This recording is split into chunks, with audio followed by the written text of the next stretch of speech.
Hello YouTube. Thank you for watching this video. Essentially the basic point of this video is just to kind of give people a bit of further elaboration about what disease is and how to deal with the coronavirus.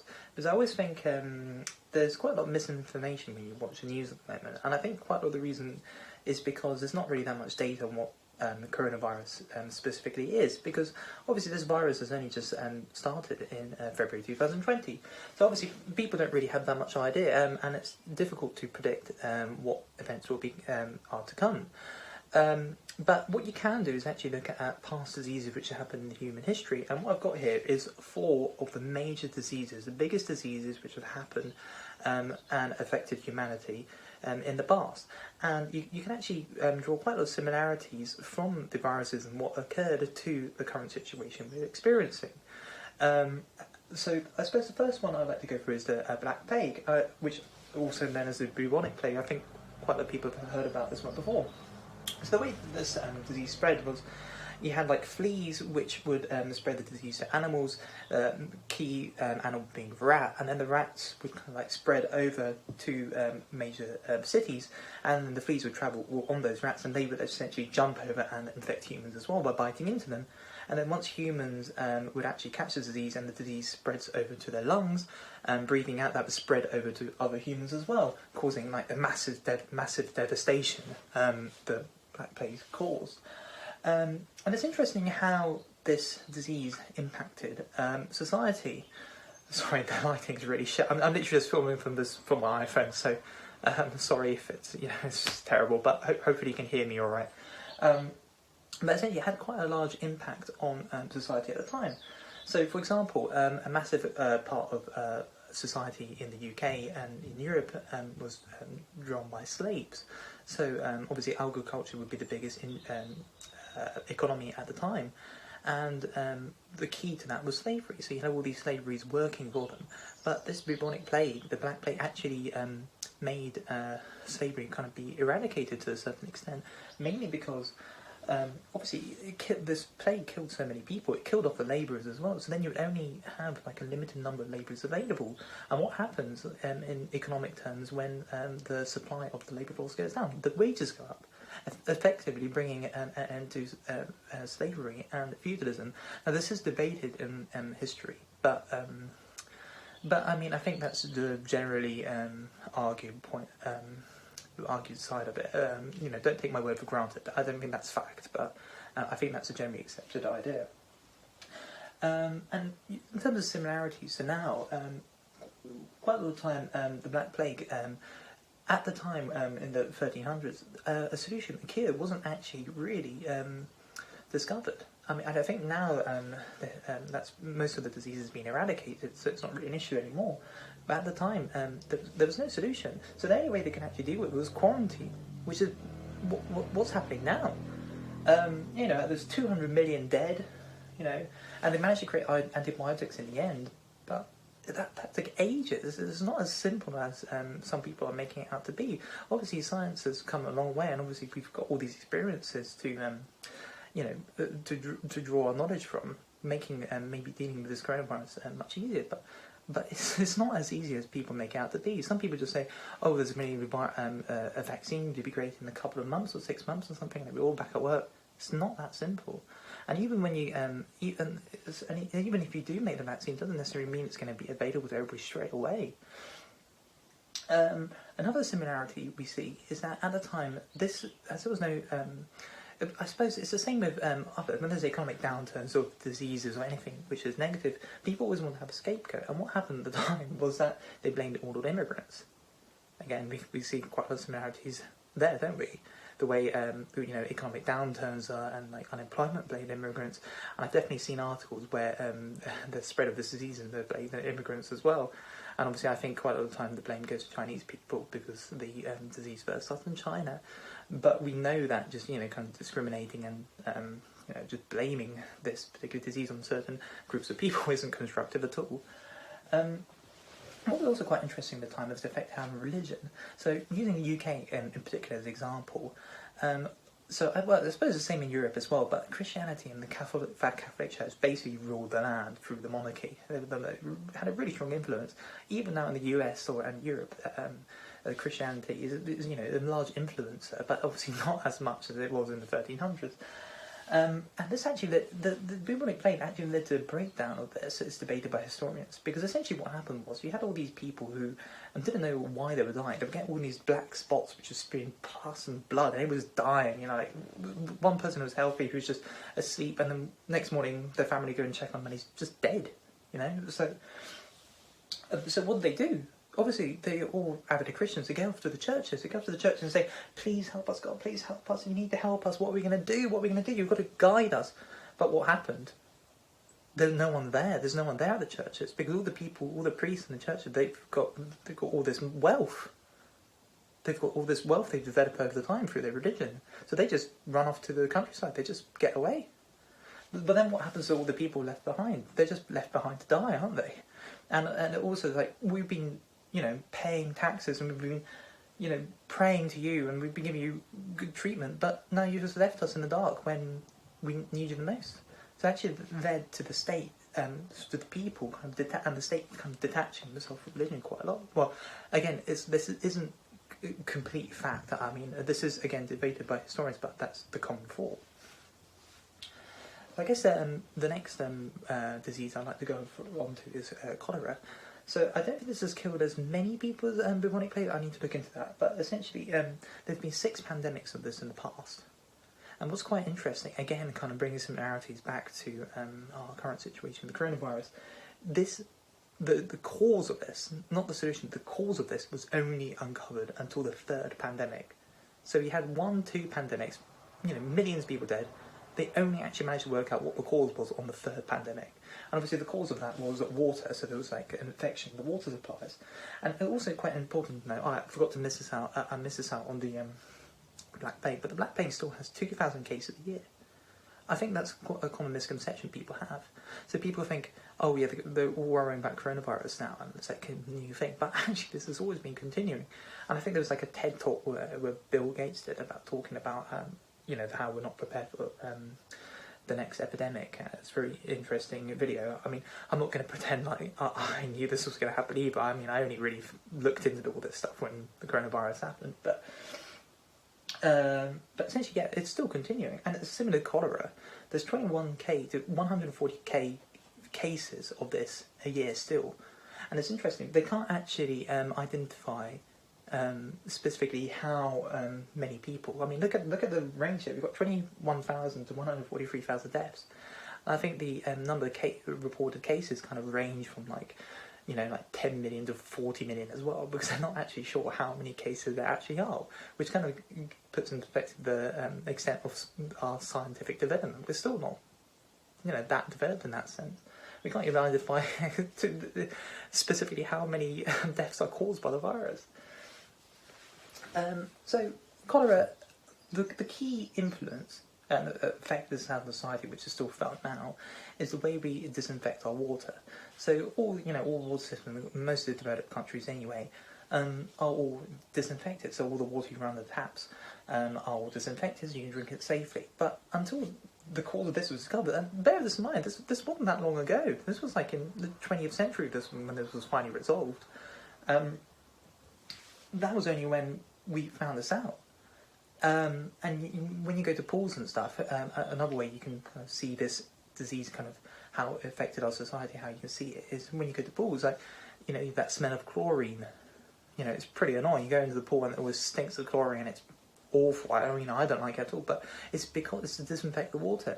It's because until then, you had this situation where you had like this bacteria, I think it's bacteria, building up within the water, and then people catch the disease and spread it, and millions of people died. So again, you can see that this has a lot of effects on our society even now. I suppose the next one I'd like to go on to is yellow fever. So the way this is spread, this was a disease which first occurred in Africa. That was where it originally took place. But this ended up spreading to the US and Europe, mainly because of slavery. So I'm sure you've learnt about this, particularly if you're from the US. So, all these people from Europe or the UK would, take slaves from Africa and then sell them to the US or Europe. And then essentially what happened would be all these slaves from Africa, they'd be put in these very tight, cramped environments on the boats. And then obviously that's a perfect environment for the disease to spread to each other. And then they get over to Europe, for example, and then obviously they get off, they just spread the disease, and it causes absolute catastrophe. And obviously as it's a complete new disease, there's no immunity, there's no solution, no one knows why it's happening. And now we know the key reason for the yellow fever is, sorry, you might not be able to see very well, is the mosquitoes. So mosquitoes, when they suck people's blood, they end up transferring the disease to people. But obviously at the time, there's no ideas. And again, I'd like to point out, this is in the 20th century. This is not that long ago. When the solution, you might even have grandparents who were still alive when the solution for this was uncovered. The proof, and in terms of like the solutions, and there's nothing to suggest that it would be mosquitoes. So it makes sense, because at the time, no one had any idea why this disease was being caused, and you had all these mosquitoes. But the mosquitoes are tiny. Why would you think that kills anybody? I mean, in hindsight now, you think, oh right, it makes sense because of the blood transfer, and there's the disease in the blood. But at the time, no idea. I think the most common when this disease first started really taking off in Europe and the US, the reason was considered to be the cloves. So the disease would attach themselves to clothes, people wear the clothes, and that's how they got them. But I think there was only one scientist which originally actually thought it was being caused by mosquitoes, which was a scientist in Cuba. And it was only until the disease had, I think essentially what happened was there was it was uncovered that malaria was being spread by mosquitoes. And this kind of brought in perspective that perhaps yellow fever was being caused by mosquitoes as well. And then I think scientists from London went to go and talk to this person in Cuba and asked, to uncover why he was causing mosquitoes. So so you're sure that it's mosquitoes which is causing the disease? And I think the guy in Cuba went, yeah, definitely, I am sure. But then obviously, where's the proof? The question is, all right, so what proof do you have? But he said, I don't have any proof. And the key reason for this was because you can't actually do human experiments. They couldn't do human experiments for this disease. They couldn't do animal experiments for this disease, because actually yellow fever is quite specifically infects humans. So they can do the animal experiments, but obviously it doesn't really mean anything. They have to do human experiments to actually be able to prove that it's mosquitoes that is actually causing the disease.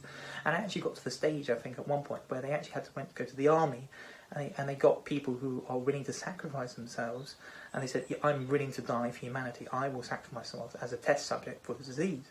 And then, they got these people from the army in a controlled environment, put mosquitoes in there with a high concentration of that disease possibly, and they would sting the test subjects, and some people, they would start catching the disease, they would start getting the symptoms of going yellow, high fevers, some would die. And it was only at that point they realised it's the mosquitoes. It was the mosquitoes which are causing the disease. And then they can start taking a drastic action to say with the mass extermination of the mosquitoes. Just spray around with insecticides, just kill them all. And then also, eventually what happened was there was also a vaccine which was developed in the 1930s.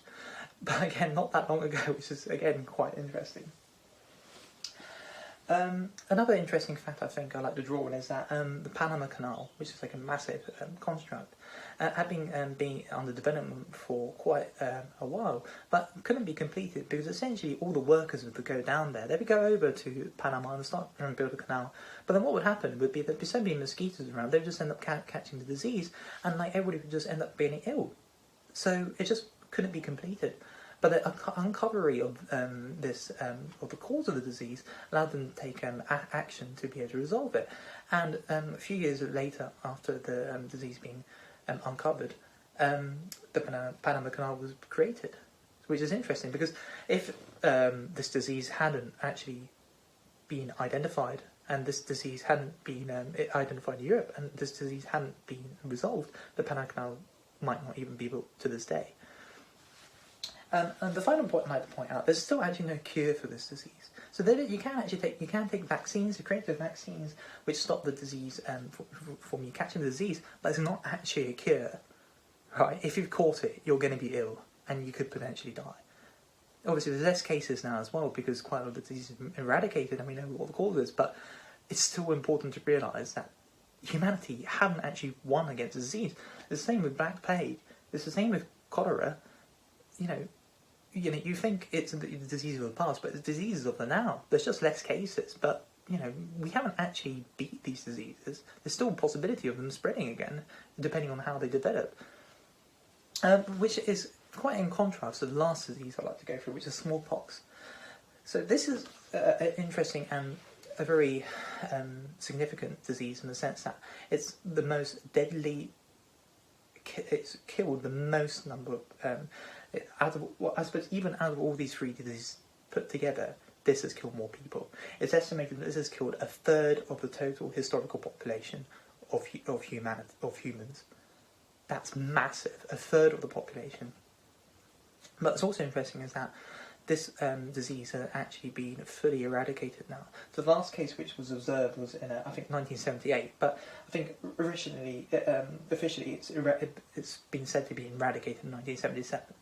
So it's actually, although it's the most horrific catastrophe humanity has experienced in terms of disease, it's also an example where humanity has fully managed to eradicate and won the battle against diseases. An interesting thing I think about smallpox is this was actually a disease which people actually developed immunity over over time naturally. So I think smallpox had always existed in Europe.